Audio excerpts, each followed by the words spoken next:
అయ్యో ఏమిటి వద్దంటా వసుంధరా, ఇక నుంచి నువ్వేనా మా ఇంటి యజమానురాలివి. మేము కూడా నిన్ను చూసే భయపడాలి. అయ్యో నా తల్లే. అనే అనే ఒక నిమిషం, ఇటు చూసావా వదిన ఎంత సిగ్గుపడుతోందో.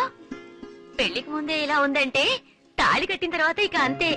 వదిన మొహం చూడడానికి నీకు 3 నెలలు పడుతుంది. ఆవిడ ముఖం బానే చూపిస్తుంది, మన వాడికే సిగ్గెక్కువ. బాబు ఓసారి ఇటు చూడరా. చూడమంటుంటే చూడు బావా, చూడమంటుంటే అటు చూడు.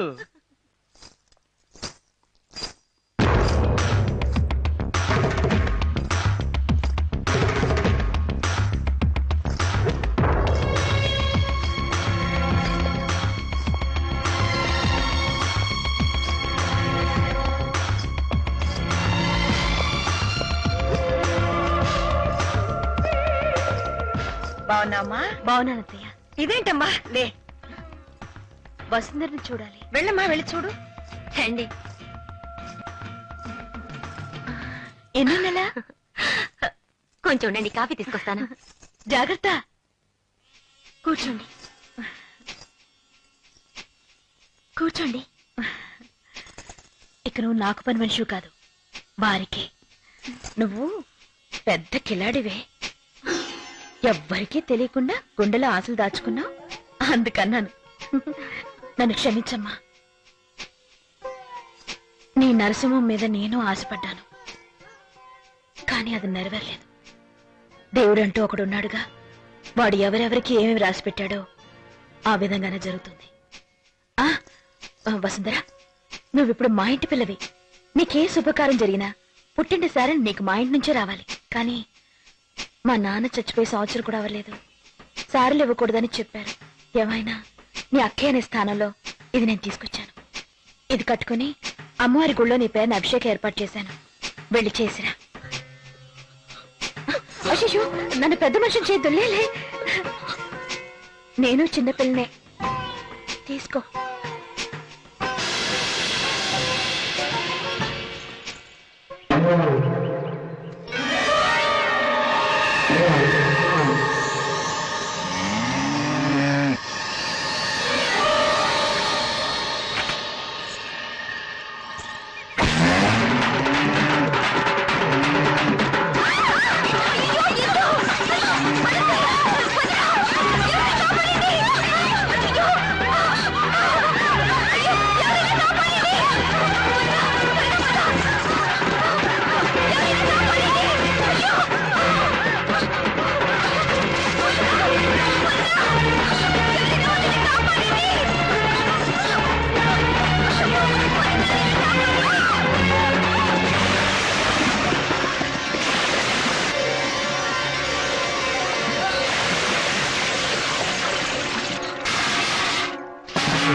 టైం అవుతుంది, చీర నేనే కట్టుకుంటాను, మీరు బయటికి వెళ్ళండి. మేముంటే అడ్డవా? ఈ కథలే వద్దు, నేనే కట్టుకుంటాను. నువ్వు మాత్రం ఇక్కడే ఉన్నావేంటి? బయటికెళ్ళు.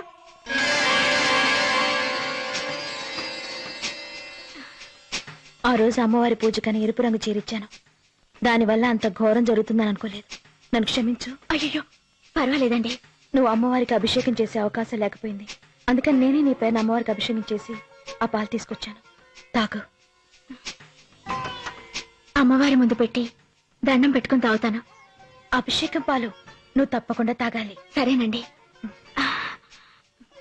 పెళ్లికి తప్పకుండా రావాలి, నన్ను మీరు ఆశీర్వదించాలి. జరగబోయేది నా పెళ్లి, నా ఇంటి పెళ్లి అంటున్నాను. నేను లేకుండా తాళేలా కడతారు? తప్పకుండా వస్తాను.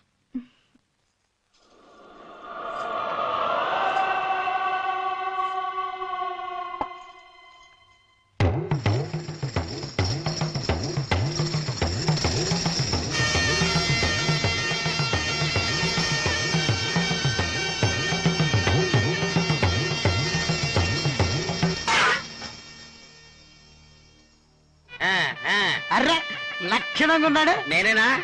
నువ్వు కదా అవతల బా. సార్ కొంచెం తిరగండి. అర్రే మన వీరుడు ధీరుడు ఏంటంటే పాము పుట్లో చేయటారా వచ్చి కాటలేదట. అక్కడికి వెళ్ళు. అవును, ఏం పాము ఎప్పుడు పట్టుకున్నావు? అయ్యో సరే సరే, టెన్షన్ పడదు. అమ్మాయి వస్తుంది, అమ్మాయి వస్తుంది.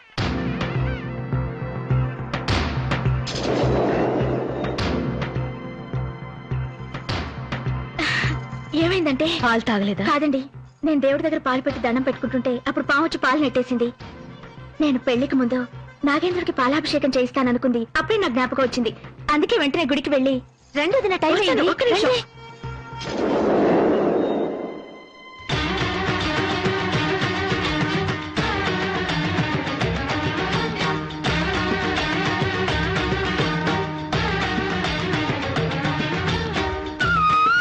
ఆ భగవంతుని సన్నిధిలో అడుగుతున్నాను, నిర్భయంగా త్రికరణ శుద్ధిగా దేవుడి మీద ప్రమాణం చేసి నిజం చెప్పు.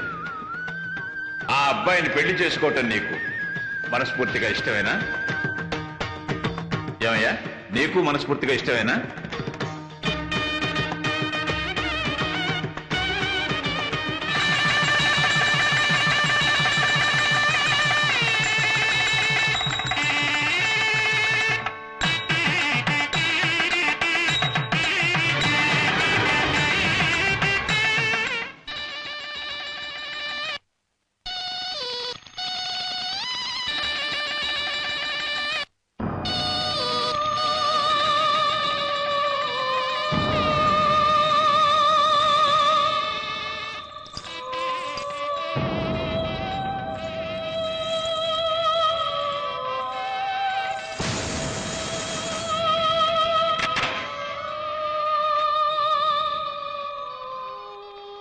జరిగిందే తలుచుకుంటూ కూర్చుంటే ఎలాగమ్మా?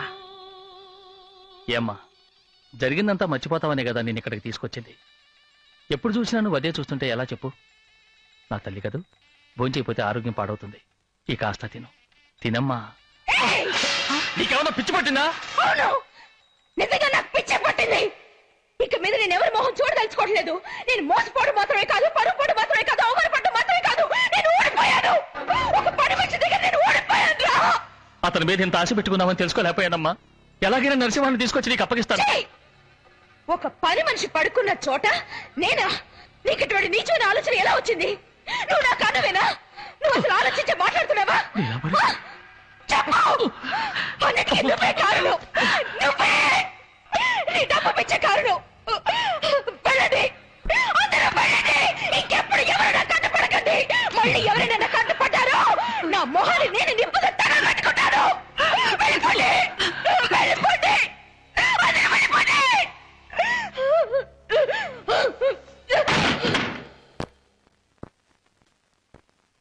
మండల కార్యదర్శి సూర్యప్రకాష్, జిల్లా కార్యదర్శి Suryaprakash, MLA Suryaprakash, home minister Suryaprakash. ఒక సంవత్సరం కాదు, 2 సంవత్సరాలు కాదు, 18 సంవత్సరాలుగా తన ఆ గదిలోనే ఉండిపోయింది. ఇంతవరకు బయటికి రాలేదు. నన్ను తప్ప ఎవరినీ గదిలోకి రానివ్వనూ లేదు. నా అంతస్తు పెరిగిన కొద్దీ ఈ ఇంటిని ఎన్నో రకాలుగా మార్చాను. కానీ తన రూమును మాత్రం మార్చలేకపోయాను. తనని మార్చలేకపోయాను. అది కూడా పర్వాలేదండి. అమ్మ చనిపోయినా కూడా బయటికి రాలేదంటే మీరే ఆలోచించండి. ఎప్పుడూ తన గదికి భోజనం నేనే తీసుకువెడతాను. అది తనకిష్టమై అడిగితే. వీళ్ళ అమ్మాయి గాని ఇంకెవరైనా గానీ భోజనం తీసుకెడితే పళ్ళే నెట్టేస్తుంది. తను ఎప్పుడు లేస్తుందో, ఎప్పుడు తింటుందో, ఎప్పుడు పడుకుంటుందో ఏదీ తెలియదు. కానీ ఆ పెళ్లి క్యాచెట్ అవుతున్న శబ్దం మాత్రం వినపడుతూ ఉంటుంది. ఇన్స్పెక్టర్ సార్, సీఎం మీటింగ్ బయలుదేరారు, వెళ్దామా? వెళ్దాం. మరి నేను చెప్పింది గుర్తుపెట్టుకోండి. ఎన్ని పూజలైనా చేయండి, ఎంత ఖర్చైనా పర్వాలేదు. తను మారాలి, అదే ముఖ్యం. ఈ విషయం ఎవరికీ తెలియకూడదు. అలాగేనండి. మావయ్య, సీఎం మీటింగ్ బయలుదేరారు, నేను వెళ్ళొస్తాను. అల్లుడు, నా విషయం ఏంటి మావయ్య, ఆటగా ఉందా? కొవ్వెక్కి నీ కొడుకులు అనవసరమైన బిజినెస్ చేసి దెబ్బతింటే దాన్ని నన్నేం చేయమంటావు? అది అప్పు చేసింది ఎవరి దగ్గర? వెంకయ్య గౌడి దగ్గర. అల్లుడు, అంతా పోయింది. చిట్ట చివరికి మిగిలింది ఆ ఇల్లు ఒక్కటే. అది కూడా పోయిందంటే ఈ వయసులో నేను నడి రోడ్లో నిలబడాలి. కనీసం ఆ ఇంటి వరకైనా వాళ్ళ దగ్గర నుంచి విడిపించలుడు. అల్లుడు, నా కూతురికి నీకు నేను ఎంతో చేశాను, కొంచెం ఆలోచించలుడు. ఏం ఆలోచించబట్ట? అతని ఢిల్లీ దాకా పలుకుబడి ఉంది. ఈ విషయం గురించి సీఎంకి చెప్పాడా నా పదవి ఊడుతుంది. వస్తాను. కాఫీ. మీ నాన్నకి వెళ్ళిరానా? వస్తున్నా వస్తున్నా. నమస్కారం, నమస్కారం. జరగండి, జరగండి. వాళ్ళకి ఇవ్వండి. మీ పత్రాలు తర్వాత వెనకాల చూస్తా. పెట్టేట్టుకు వస్తున్నాడా? పెట్టలేయండి. నమస్కారం. మీటింగ్ టైం అవుతుంది, మీరు ఎక్కండి.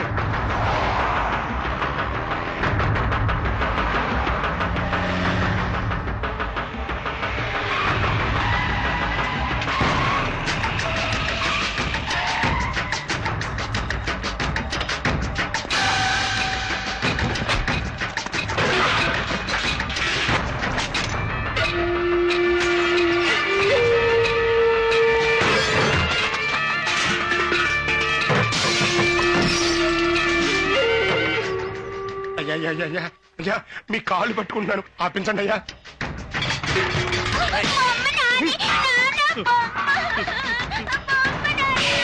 అయ్యా అయ్యా మీ బాకీ నేను ఎలాగైనా తెచ్చుకుంటానయ్యా.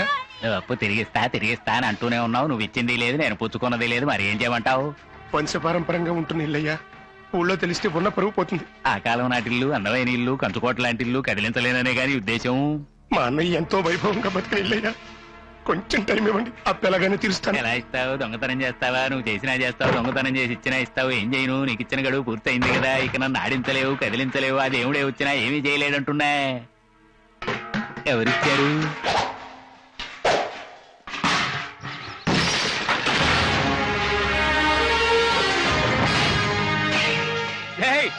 ఆపండి రా, అవన్నీ తీసి లోపల పెట్టండి. అమ్మ మీరు లోపలికి వెళ్ళండి అమ్మా. ఏం సార్ ఇది ముందే చెప్పుండొచ్చు కదా. నాకు దేశం అంతా మనుషులు ఉంటే ఆయనకి ప్రపంచం అంతా ఉన్నారు. నాది నేషనల్ బిజినెస్ అయితే ఆయన ఇంటర్నేషనల్ బిజినెస్. ఆయన ఎప్పుడు ఏ స్విచ్ నొక్కితే ఎక్కడ ఏది వెళ్తుందో ఎవరికి తెలియదు సార్. నన్ను ఎందుకు సార్ ఇరికిస్తారు? మీరు లోపలికి వెళ్ళండి సార్. రే ఎక్కడ తీసినా అక్కడ పెట్టండి.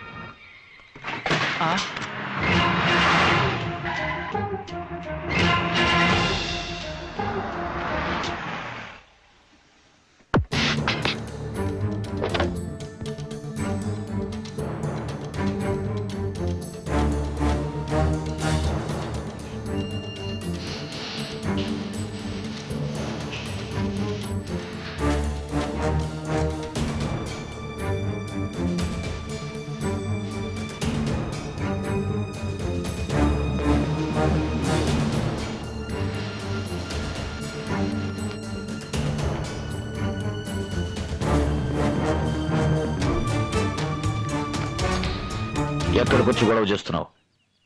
ఇది ఎవరిల్లో తెలుసు కదా? తెలుసండి, మీకు వాళ్ళకి విరోధం అని మీరు తలదూర్చరని చెప్పారండి, అందుకని.